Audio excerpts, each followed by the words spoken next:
Video kali ini saya akan membahas tentang analisa fundamental dari Pakuwon ya, Pewon, di mana net profitnya itu naik lumayan drastis ya 60%, tetapi ternyata tidak se-wow itu. Nah, akan saya bahas di video kali ini, simak sampai selesai.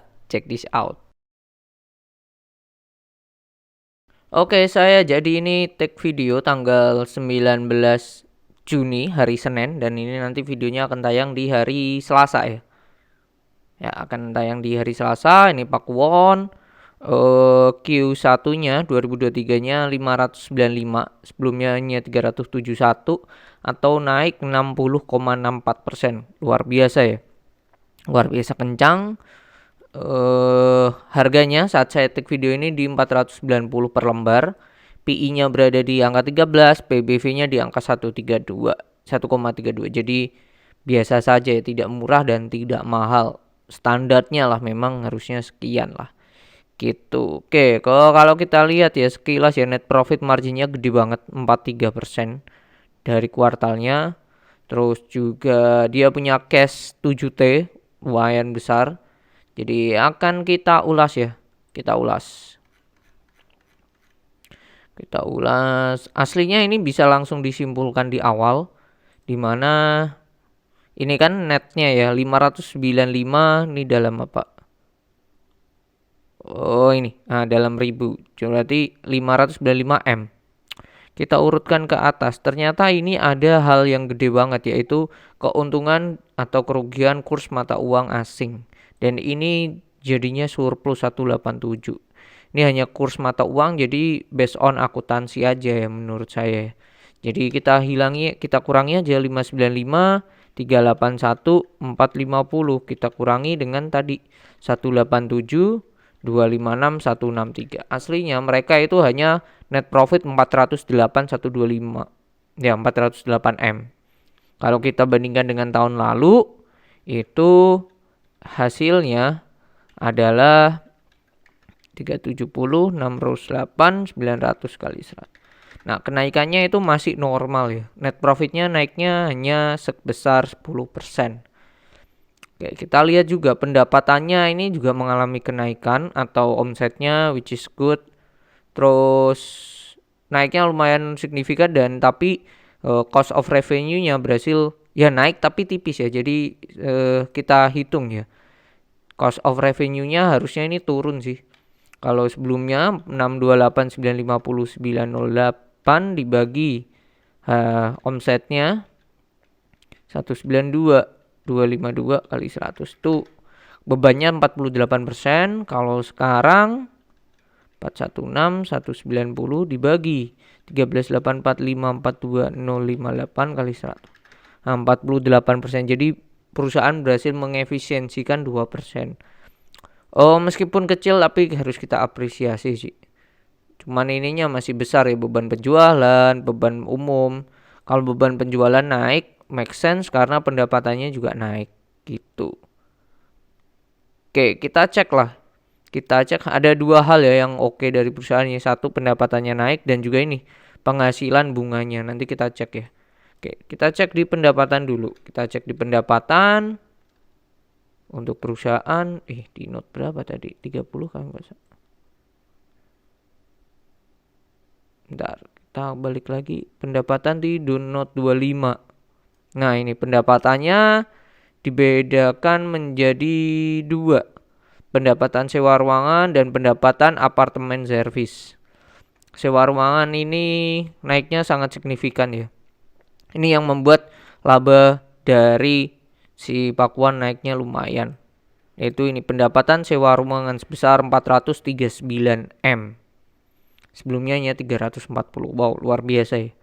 Terus kalau dari pendapatan dari kontrak dengan pelanggan, ini pendapatan jasa pemeliharaan ini naik. Harusnya juga properti-properti ya yang sudah terjual ya, mereka bisa ambil duit lagi nih dari pelanggan dengan cara apa ya, punya jasa pemeliharaan. Penjualan kondominium dan kantor ini turun, pendapatan hotel ini naik, dan penjualan tanah dan bangunan dia naik. Nah, ini pendapatan usaha lainnya, penagih listrik, air ini naik. Pengelolaan parkir naik, lain-lain ini naik. Nah, ini bisa dikatakan nih recurring income ya. Pendapatan usaha lainnya ini bisa dikatakan recurring income ya. Dari properti-properti yang mereka bisa jual. Dan ini juga pendapatan jasa pemeliharaan ini juga termasuk recurring income. Jadi kalau kita total ya, pendapatan usaha lainnya itu 179.227.459 ditambah dengan ini pendapatan jasa pemeliharaan 204.886.024. Mereka punya recurring income tuh 384 M. Kalau kita bandingkan dengan omsetnya 1384542.058 kali 100, nah, porsinya 27%, hampir 30% sendiri. Itu hal yang lumayan besar, harus kita apresiasi untuk si Pakuwon. Nah, kita mau cek lagi nih di note 30 kan tadi penghasilan bunga.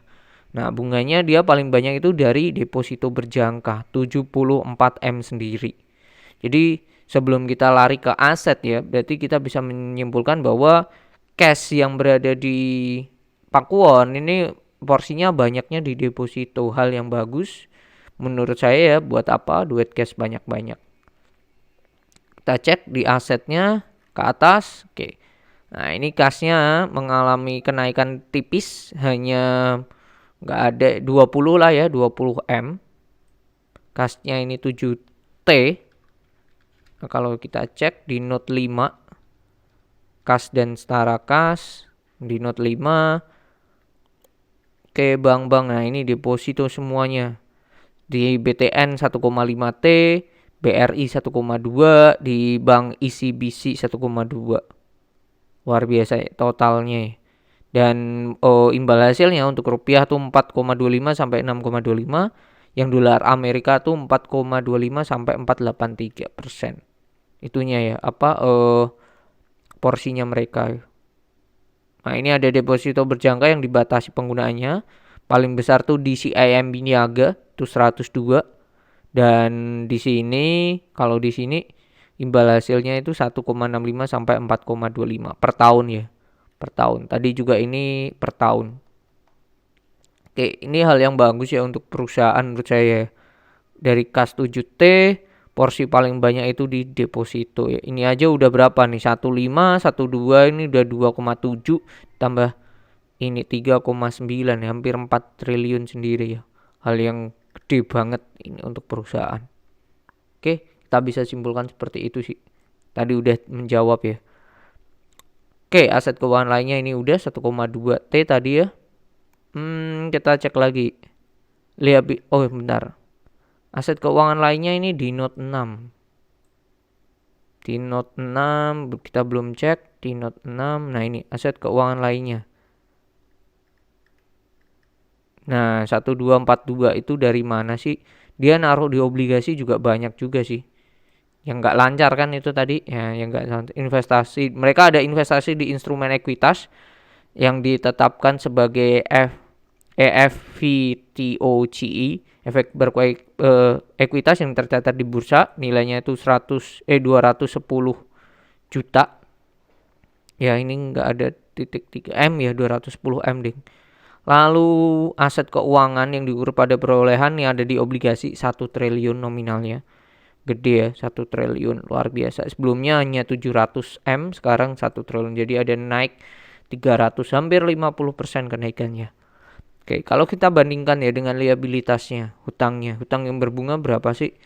Oh, ini hutang usaha jangka pendek nggak ada ya hutang berbunganya. Tapi di jangka panjang nih ada ini, hutang obligasi 5,9 T.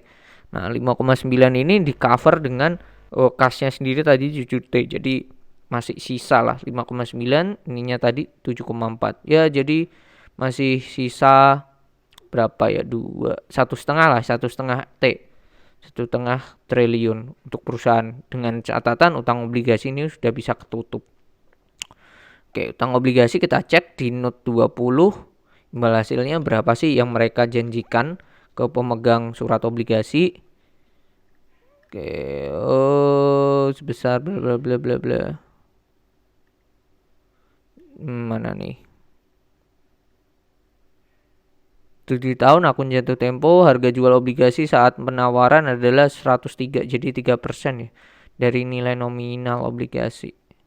Oh ini bunganya sebesar 4,875 per tahun dibayar tiap 6 bulan. Jangka waktunya 7 tahun, berakhirnya di 29 April 2028. Nah, jadi masih ada 5 tahun lagi. Oke, itu ya. Jadi liabilitasnya kalau udah dibayar utang obligasi kalau dibayar dengan kas masih sisa 1,5 T. Dengan ekuitas mereka saldo laba yang belum dicadangkan tuh gede banget nominalnya 16 triliun. Jadi mereka punya free cash flow 17 triliun something lah. 17 triliun dengan harga sekarang market cap 23 triliun. Oke-oke aja sih dengan recurring income yang bisa saya katakan untuk Pakuan stabil di angka 20-an% gitu.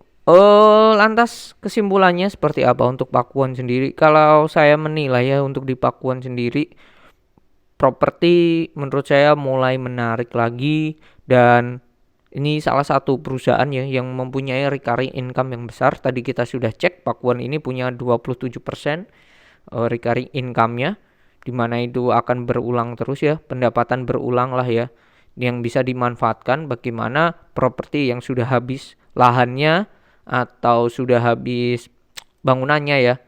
Nah, perusahaan mendapatkan duit dari mana ya? Dari tadi biaya pemeliharaan dan lain-lain.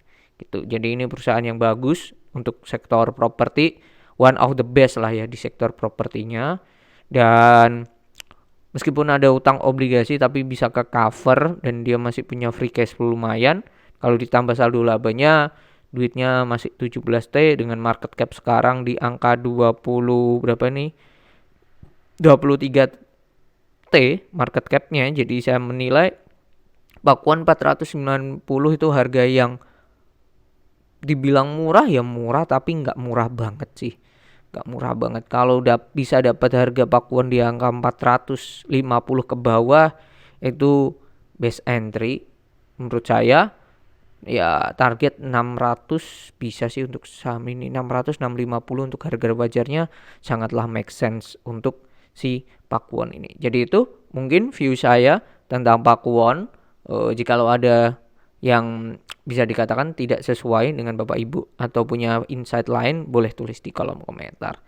Jadi itu untuk video kali ini tentang Pakuan, semoga terjawab ya tadi ya kenapa kok bisa naik 60%, ternyata tidak sewow itu naiknya cuman 10%. Mungkin itu video kali ini dan see you on the next video. Bye bye.